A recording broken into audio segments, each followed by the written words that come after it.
Lions and lionesses. Today I'm going to share with you something that's taken me decades to learn. Tons of misinformation out in the world. And nowadays I spend most of my day, hours upon hours, figuring out what's actually true. Once a statement or a claim is made, my job is to go out and find out what's really true, to talk to the people that did the study, to talk to the people that put out the ad or who created the product. That's what I do almost all day long. And so what I want to share with you today are the core principles. And this is about nutrition today, nutritional mastery. So how do you master your fuel intake? Not just your food, but your fuel. When you start to go from the belief that food is something I need to feel good to food is something that fuels me so I can be my best and I can take care of this vehicle that I have, that I've been blessed with, life changes. But most of us are programmed emotionally and mentally to use food as a reward and food as when we feel good and food when we feel bad. So let's save that topic for a later time. Today will be about the mechanics, about the strategy. And there are 3 types of eating plans. There's only 3 types. All of them fit within these 3 categories. And so the first one, you're probably well aware of it. I call it experiments. These experimental phases. These are what are traditionally called diets, like weight loss diets. But you can do this for a number of things, but it's generally to lose weight. That's where all the energy goes into, right? So when I say an experiment, what is it? It's short term. It's like the 21-day super fast, slim fast diet or the 7-day, 7-pound weight loss diet. It has like a name sometimes. It will have a book with it and you won't be able to sustain it. But this is really what it is.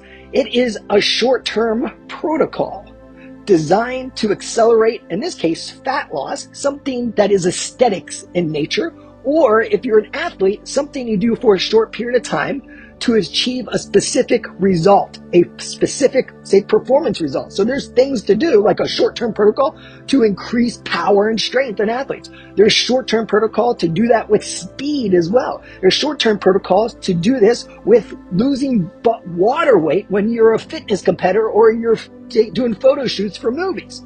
So there are short-term protocols, and what they all have in common is most of them do work, but they're not sustainable. So what happens when people go on these things? Usually it's 3 weeks. For whatever reason, there's a magical thing that happens like 21 days in where people just can no longer sustain it.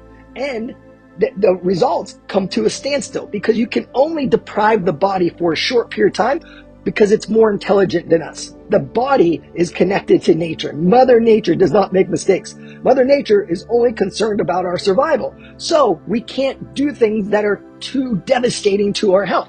Otherwise, your body will adjust, your physiology will adjust to preserve yourself. And that means not losing any more weight because you're starting to lose muscle, you're starting to slow metabolism, you're starting to slow thyroid hormones. So there are short-term protocols. That's what experiments are. They're short-term protocols that are not sustainable, but a lot of times if you do it right, they're effective. But the problem is, if you don't have a way to sustain the results that you can live with, all the results you got are coming right back, plus some extra pounds. And that's been shown time and time again, probably not just in research, but in personal experience. I'm sure it's happened to everyone, including myself. So that's an experiment. The second type of eating plan is what I call a therapy. And a therapy is also short-term, but instead of a performance result, it is tied to a specific health benefit. And you've heard of these too, right? Like a liver cleanse, for instance. It could be something to improve your digestion. It could be all these things, but they're short-term. And it could be a juice cleanse. Like when you go to Tony's Life Mastery Program, it's a short-term period. You're only having juices. You're having very little food. And what happens after that? Well, you got to have a way to sustain it. Otherwise, the weight comes back on most of the time. And so is it good or is it bad? These are all good, and they're not bad unless you don't use them properly. So nothing's inherently good or bad. But what I'm saying is these are both experiments and therapies are short-term. They're short-term protocols for specific result, either performance or aesthetic would be performance, or a health benefit, which are both great tools. But that's not how you live it. How do you eat for life? Well, you need what's called a nutrigenomic eating plan. Now, nutrigenomic basically means nutrients and your genetics, and so we're different. And so we do the DNA testing and so forth. And the one thing that is genetic is your fuel source. Genetically, we basically either use carbs or fats or both or neither as our preferred fuel source. What is not genetic is the total amount of calories and total protein. And so everybody needs a certain amount of fuel each day. If you get too much fuel, you'll store it. If you get too little, you will lose weight, but you may, if you do it too extreme, you'll lose muscle and slow your metabolism. So there's a sweet spot. So we need some precision. And protein, when you look in a mirror, you are looking at protein, my friend. So you snap your fingers, billions of cells die. They need to be replaced. What are they made out of? Primarily protein. So if you're training hard, you're damaging tissue. That's made of protein. You need more protein for it to recover. We do not get results. Listen to this. We do not get results when we train. We damage the body when we train, and then it heals, it recovers. You give it the raw materials, the proteins, the calories, and also the carbs and fats, your nutrients, and then you give it time. You give it some water, you give it sleep. And during that time, during rest, is when the body repairs itself, and that's where transformation occurs. So it's this ebb and flow of stressing the body and then fueling the body, letting the body recover. Make sense? That is really important to know, because when you know that, you know when something's too much, you know when something's too little. So the nutrigenomic eating plan, I'm going to read a little section about this that I wrote in Tony's book, The Life Force. So this is on page 296, and I want to quote this study because this is really important, and it's no one has really done a lot of research on this yet, but I've been doing these type of eating plans with people for 12 years. I've been doing it myself since 2006, and I got to tell you, people are different in their fuel source. And let me show you what I mean. In a 2-year study comparing the effects of a genetically matched diet versus a ketogenic diet, they could have compared that to any diet. They're just saying like not the way you're designed to eat. So a program you're forcing yourself to. They found weight loss after the first 12 weeks was nearly identical. But after 2 years, the participants in the force group, we're calling that the ketogenic group, but that could be vegan diet, that could be high carb diet, it could be low carb, it could be anything. It doesn't match their genetics. The people in the ketogenic group began to gain their weight back as they struggled to stay consistent. Those who ate according to their genotype not only lost significantly more weight, but also reduced total cholesterol, increased the beneficial cholesterol, that's HDL, and improved fasting glucose levels, really important for overall health. It appears that humans from different ancestral backgrounds utilize carbohydrates and fats differently. That's the fuel source. Why is this? International travel is a new occurrence. It's been only in the last century that humans began to travel in masses. Prior to this, cultures married within the same population. So the gene pool was similar. Consider the Inuit who reside in the harsh Arctic climate. For centuries, they consumed a diet mainly of fat and protein from fatty cold water fish, seals, and caribou with very little in the way of plants. They actually eat no plants. No agricultural or dairy products either, and was unusually low in carbohydrates because there was none available. Compare this to the traditional Caribbean islander diet, which is the polar opposite of the Inuit who live in the Arctic Circle. It's high in plant-based carbohydrates, fruits and roots, and very low fat seafood because the water's warm there. The fish don't need the insulation. Now, what happens when these two groups have children? What about when their children have children? So what happens genetically when they have kids? There's only one way to find out for sure. Genetically test to see what traits they inherited. This type of testing offers important data that can help eliminate the trial and error of what your body's genetically preferred fuel source is. Carbohydrates, fats, or a combination of two. And that's what we're talking about. So that's a nutrigenomic eating plan. When you have this information, then that's when the journey begins. Because now you should have a sense of certainty, because this is just science. This isn't my opinion. This isn't anyone's opinion. But anyone tells you this is the best diet for you without looking at these tests, they are full of crap. Just being honest. And if I could do that, I would definitely promote it because it'd be so much easier to help people. But what it is it doesn't work that way. When you eat according to your DNA, can you get results on a different diet that doesn't match your DNA? You can, but it's really difficult because, one, the blood work improves. That's telling us something deeper. If health improves, that's how you sustain it. You can force fat loss. You watch The Biggest Loser. A lot of them have slowed their metabolism. They have all of them gained the weight. However, what would happen if they did this and they really owned it? Not just, with the nutrition. They ate according to it. They didn't force their body to just starve, and over-exercise. That is the formula for failure. And us, we are achievers. We make that mistake time and time again. Why are we modeling people that are not successful? Why are we modeling the diet industry of starving yourself through different ways? Like, carbohydrates are evil, so cut out carbs. Now you're just eating a lot less food. Fat is evil, so cut out fat. Or animal protein is evil, so cut out animal proteins. None of those things are true.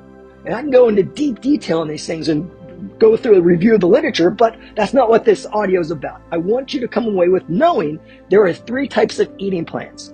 And when you need to know that 2 are short-term, the experiments and the therapies, but they're not bad. They're tools. And then 1, nutrigenomic, is eating for life. That is how you can do a short-term protocol, like an advanced fat burning phase, something I could teach you, but I would never teach you that until you learned the nutrigenomic eating plan based off your genetics.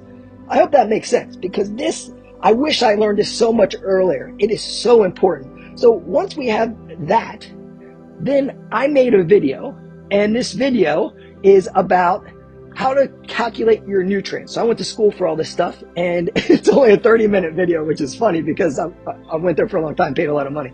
But how do you calculate the calories? Like, when you go to a nutritionist, what do?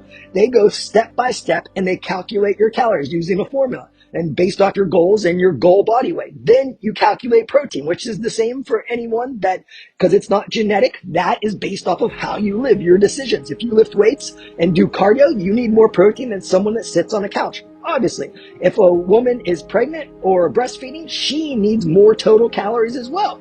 And so what I'm saying is those are the same. Then you calculate your fats and your carbohydrates, your fuel source, and we base it off your genetics. But worst case scenario, say we don't have it, then we split it evenly. And that works for 64% of people that's tested. That's the most common genetic. Okay, so there's a way to do this without doing a lab testing, and that's what we do with fitness competitors and other people that have to be really lean on a certain day, and they're putting everything into it. So there are 2 types of eating plans. Not 2 types, but I should say it like this. When you have a nutrigenomic diet, there is what's called the full force eating plan, and that is about precision. That is about pushing yourself. That is about, hey, I gotta hit this goal. That is the 100% plan. Does that make sense? Okay. Sorry, someone's phone was going off. Very rude. It was my phone. So now that's tough, but in order to get to the goal, we need precision. And the way I would say, during this time, you want to track and measure your food and hit these goals. You want to hit your calorie amounts, you want to hit your protein amounts, and then get close to the carbs and the fats. I'm telling you, if you try to make this perfect, you will lose your mind and it will not be fun. So it's like looking at your numbers, your financial reports in the business. You've got to have clear data that's not emotional. Like, I used to not look at my numbers in my business because it bothered me emotionally. It ruined my day. So what I had to do is I had to get through that emotionally and change some beliefs and just be like, hey, I'm going to look at these numbers. They are what they are, but with the correct data. If I'm honest about that, I can use that information to serve me so that I can improve them. Same thing with the body. Your body is your business, my friend. And if you don't have accurate information, it's hard to make decisions. You're using emotion, and emotions and feelings lie. You all know that. And so when you're in a fear-based emotional state, maybe anger or maybe sadness, you're going to make terrible decisions. That is where all regret is born. That is where mistakes are made. I know I'm preaching in the choir, but I got to reinforce this because sometimes we know something in one area of our life, but not in another. And you guys are successful in some area of your life, or you would not be working with me, right? Because I work with successful people. I work with achievers, and I know what mistakes achievers make. That's my demographic. I'm one of them. And so we want to make sure, if you really want the goal, you want to get to a certain percent body fat, you just want optimal health. We need a period of time where you measure and weigh your food, and I'll show you how to track all this. But use an app and do that. 1, that's how you get the goal. That's when I can really help you. If I know how many calories and protein, carbs, and fats you're eating, and you say, like, I didn't lose weight, I'm like, boom, do this. Promise it will work. I just know it because it's It's what I do. It's simple once you know it. And my goal is to teach you to become your own best personal trainer. You can totally do it. It's not complicated. It's complicated because there's so much misinformation. There's so much bullshit. There's so many lies. People will say anything to get your attention nowadays. And once you give someone your attention, you can't get that back. That time is gone. And so that's what I do all day is I figure out what's actually true. I read research study after research study. I talk to all these people. And so when I'm saying this, I'm trying to save you a lifetime of work. And so trust the process, stay the course. I'm going to tell you it's not easy right now, but if it was easy, no one would want to do it. It's going through the process of something that is challenging, something that's new, something you have to figure out. You have to have this beginner's mindset, which is the mindset of a high-level martial artist. And when you do that and you start to see the transformation, or you start having challenges and you don't get results, and then you make adjustments and all of a sudden you break through, that's when you become more of who you really are. And then when you're living in a body that you're proud of, that's full of energy and strength and beauty of form, and you're just proud of it and it never lets you down. What's that like? I'll tell you, it's awesome. And when someone gets there, and you can do it, anyone can do it, but you gotta trust the process and you gotta be consistent and relentless. Like the biggest challenge I see is people psychologically, they just don't want to do the work and they sabotage themselves. They make up all this shit. But I'm telling you what, you raised your hand on that day when you enrolled. You said, I promise I'm gonna do this. I promise myself. I take that shit seriously, my friend, because every time you make a promise and you break your promise to yourself or to others, a little piece of you dies. Hear me now. Every time you break a promise to yourself or say you're going to do something and you don't do it, a little piece of you dies because you believe a little less in what you can do. But worse, you believe a little less of what's possible in life. We live in a world of infinite possibility. You can just go out and find people that have done incredible things that defy the odds. And that could be you. It could be anyone. We're all equal on a soul level. And so what I'm saying is, if you really are devoted to this, and devotion is like, I will do this no matter what. That is a different level than commitment. A commitment is like, I'll keep going, and I'll just, when it gets hard, I'll just push harder and push harder, push harder. And then what happens when it comes to fitness? Well, one, you will binge, you'll go off your diet, or you'll stick it out and then you'll train so hard, you'll keep doing more because when things are going good, we want to do more and more and more. And then you either get injured or you're frustrated because your body's not changing and you're busting your ass. So this is where the mental conditioning aspect comes in. These are so important. But here's the thing, you don't have to measure and weigh your food forever, right? And once you get through that phase, then I will teach you what I call the fire fuel system. I have to do it in this order. You got to do it in this order because if you start with if you start without knowing what's in the food, like you got to get your hands dirty, my friend. The greatest education I ever got was I was trained for a fight and I had to make weight. I hired a nutritionist and he did exactly what I'm showing with you. I measured and weighed my food. He gave me the numbers to hit.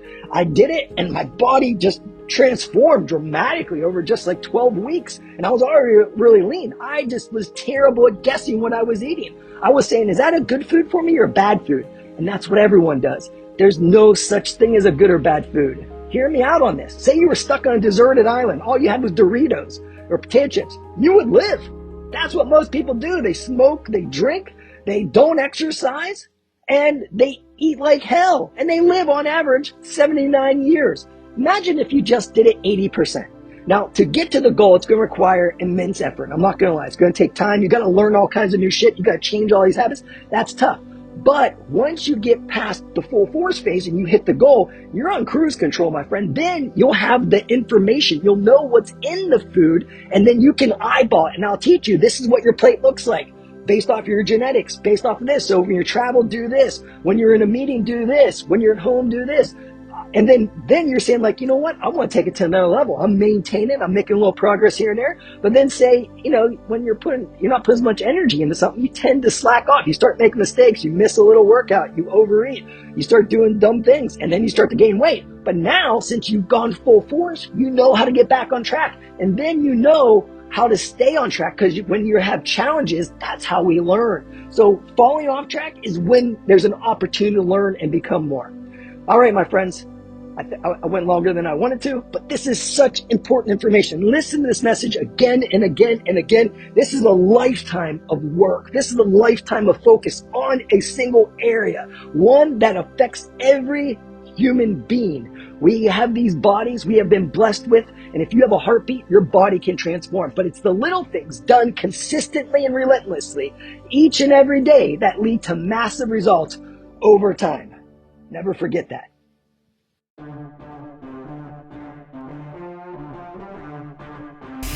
You tap into the real you, but you have to retrain yourself. The way you retrain yourself is you wake your ass up in the morning and you say, I am here for a reason and a purpose. And it's bigger than my moods. It's bigger than the difficulties of the day. I am here to live, not the fear of a lamb.